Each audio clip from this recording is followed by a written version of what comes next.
എന്നുവേണ്ട സകല ഇടങ്ങളിലും വളരെ ഈസി ആയിട്ട് ഇന്ന് ഡ്രഗ്സ് ഒക്കെ ആക്സസ് ചെയ്യാനും സാധിക്കും. അതും കൊച്ചു കുട്ടികൾക്ക് വരെ അറിയുകയും ചെയ്യാം. എന്നിട്ടും എന്തുകൊണ്ടാണ് നമ്മുടെ നാട്ടിലെ ബന്ധപ്പെട്ടവർക്ക് ഇതിനെപ്പറ്റിയൊന്നും ഒരു സൂചന പോലും കിട്ടാത്തത് എന്ന് നിങ്ങൾ ആലോചിച്ച് നോക്കിയിട്ടുണ്ടോ? ഇവിടെ ഹെൽമെറ്റിനും സീറ്റ് ബെൽറ്റിനും ഒക്കെ ഫൈൻ ഇടാൻ വേണ്ടി മാത്രമാണോ അപ്പൊ പോലീസ് ഫോഴ്സിനെ ഒക്കെ വെച്ചിരിക്കുന്നത്?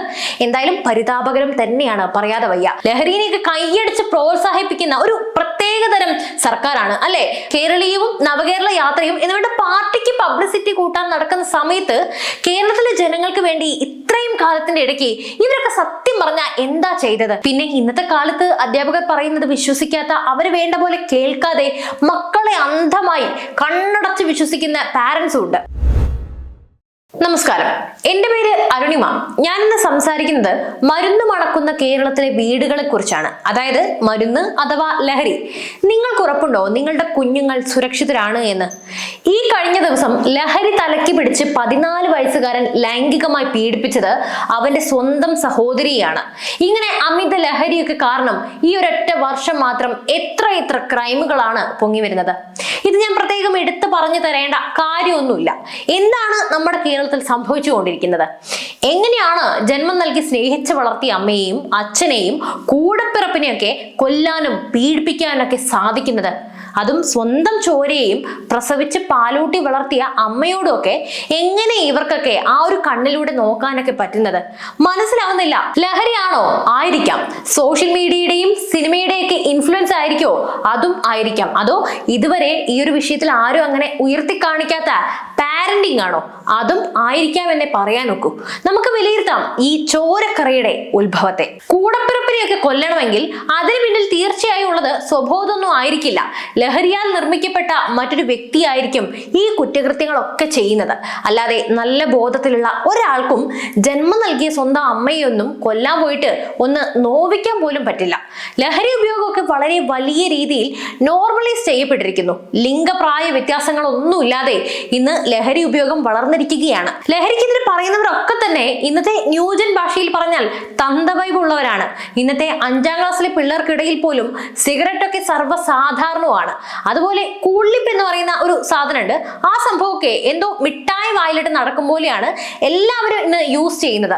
ക്ലാസ് റൂമുകളിലും നടക്കുന്ന വഴിയിലും ഒക്കെ ഇന്ന് എവിടെ നോക്കിയാലും ഈ ഒരു സാധനം കാണാൻ സാധിക്കും. ഇത്രയ്ക്ക് നോർമലായ ഒരു ദൈനംദിന ജീവിതത്തിന്റെ പാർട്ടൊക്കെ ആയി മാറിയത്. അതുപോലെയാണ് ഈ മദ്യം എന്ന് പറയുന്നത്.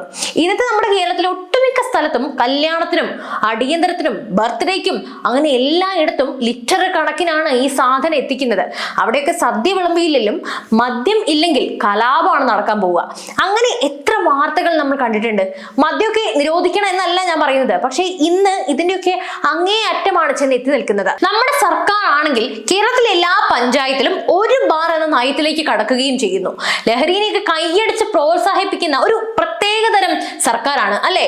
മറ്റേ MLA-യുടെ മോന്റെ കഞ്ചാവ് കേസ് പോലും ഇത് തന്നെയാണ് അടിവരയിട്ട് കാണിക്കുന്നത്. ഇന്ന് നമ്മുടെ മാർക്കറ്റുകളിലും സ്കൂളുകളിലും കോളേജുകളിലും എന്നുവേണ്ട സകല ഇടങ്ങളിലും വളരെ ഈസി ആയിട്ട് ഇന്ന് ഡ്രഗ്സ് ഒക്കെ ആക്സസ് ചെയ്യാനും സാധിക്കും.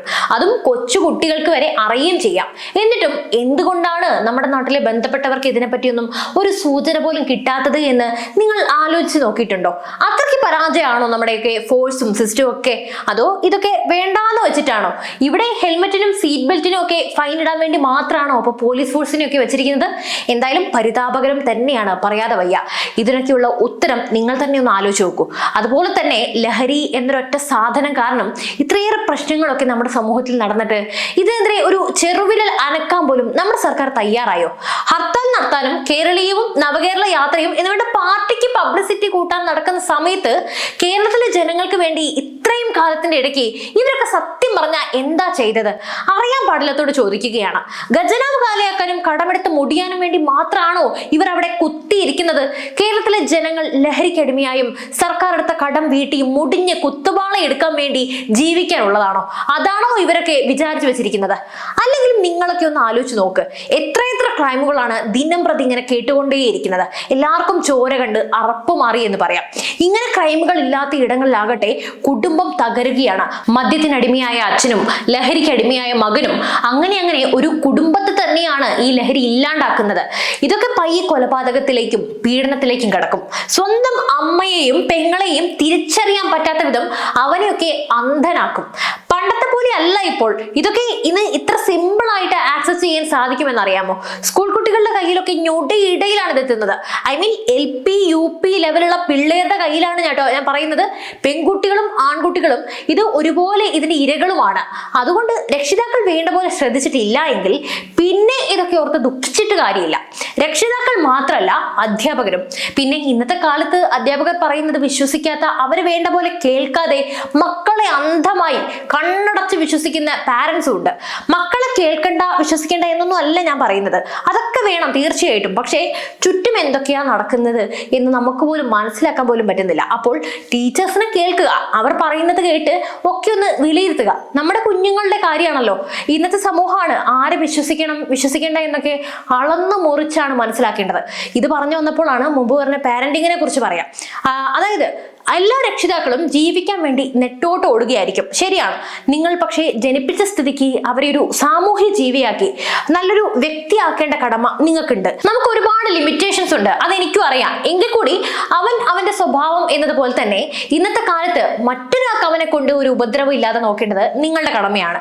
ഇന്ന് ഏറ്റവും കൂടുതൽ നമ്മൾ ഫേസ് ചെയ്യുന്ന ഒരു ഇഷ്യൂ ആണത്. സിനിമയും ഒരുപക്ഷെ കുറ്റവാളികളുടെ മനസ്സിനെ ഇൻഫ്ലുവൻസ് ചെയ്യുന്നുണ്ടാകാം. ഞാൻ കഴിഞ്ഞ ദിവസം വായിച്ചൊരു കമന്റിനെ കുറിച്ച് പറയാം. അതായത് ചോരക്കളി നിറഞ്ഞ കുറെ പടങ്ങൾ ഇന്നിറങ്ങുന്നു. ഫിലിം ഇൻഡസ്ട്രിക്ക് അത്തരത്തിലുള്ള പടങ്ങളും ആവശ്യമാണ്. പക്ഷേ സമൂഹത്തിന് നല്ലത് പറഞ്ഞു കൊടുക്കുന്ന എത്ര പടങ്ങൾ ഇന്നിറങ്ങുന്നു? അത്തരത്തിൽ ഇറങ്ങുന്ന എത്ര പടങ്ങൾ ജനങ്ങൾ ഏറ്റെടുക്കുന്നു? അത് വായിച്ചപ്പോൾ ഞാനും ആലോചിച്ചു, ഈ അടുത്ത് ഇത്തരത്തിൽ മെസ്സേജ് കൊടുക്കുന്ന ഞാൻ കണ്ട ഏതെങ്കിലും മലയാളം പടം ഉണ്ടോ എന്ന്. പക്ഷേ അത് ഇറക്കാത്തതിൽ കാരണവുമുണ്ട്. അതായത് അങ്ങനെയുള്ള പടങ്ങൾ ജനങ്ങൾ ഏറ്റെടുക്കുമെന്നതിൽ എന്താണ് ഉറപ്പ്? ലാഭമില്ലാതെ സിനിമ പിടിക്കാൻ പ്രൊഡ്യൂസർമാരും എത്തില്ല. അപ്പോൾ ചുരുക്കി പറഞ്ഞാൽ ബോധവൽക്കരണം നടത്തുന്ന സിനിമ ഇല്ല എന്ന് പറഞ്ഞിട്ട് ഒരു കാര്യമില്ല. പിന്നെ ആലോചിക്കുമ്പോൾ ലഹരിക്ക് അപ്പുറത്ത് എന്തായിരിക്കും കാരണം? ആർക്കും നിയമത്തിൽ പേടിയില്ല, എന്ത് ചെയ്താലും ജയിൽവാസമല്ലേ എന്ന മൈൻഡ് ആയിരിക്കാം, അറിയില്ല, ആയിരിക്കാം. ഇക്കഴിഞ്ഞ ദിവസം ഷഹബാസിന്റെ സംഭവത്തിൽ പോലും ആ പയ്യന്മാരുടെ വോയിസ് ചാറ്റ് അത് എടുത്ത് കാണിക്കുന്നുണ്ട്. അവർ മാത്രമല്ല, ആർക്കായാലും ഇങ്ങനെയൊക്കെ തന്നെയാണ് ചിന്ത. എന്താണേലും നമ്മുടെ കേരളത്തിന്റെ പോക്കിൽ പേടിയാണ് തോന്നുന്നത്, മനസ്സിലൊരു പിടച്ചിലാണ് അനുഭവപ്പെടുന്നത്. നല്ലൊരു പഠനം നടത്തി ഭരണകൂടം കാരണങ്ങളൊക്കെ കണ്ടെത്തി കേരളത്തെ ചികിത്സിക്കട്ടെ എന്ന് പറഞ്ഞുകൊണ്ട് ഞാൻ നിർത്തുകയാണ്. എന്തായാലും ഈ വിഷയത്തിൽ നിങ്ങളുടെ അഭിപ്രായങ്ങൾ അറിയിക്കൂ. മറ്റൊരു വിഷയമായി വീണ്ടും എത്തും വരെ നന്ദി.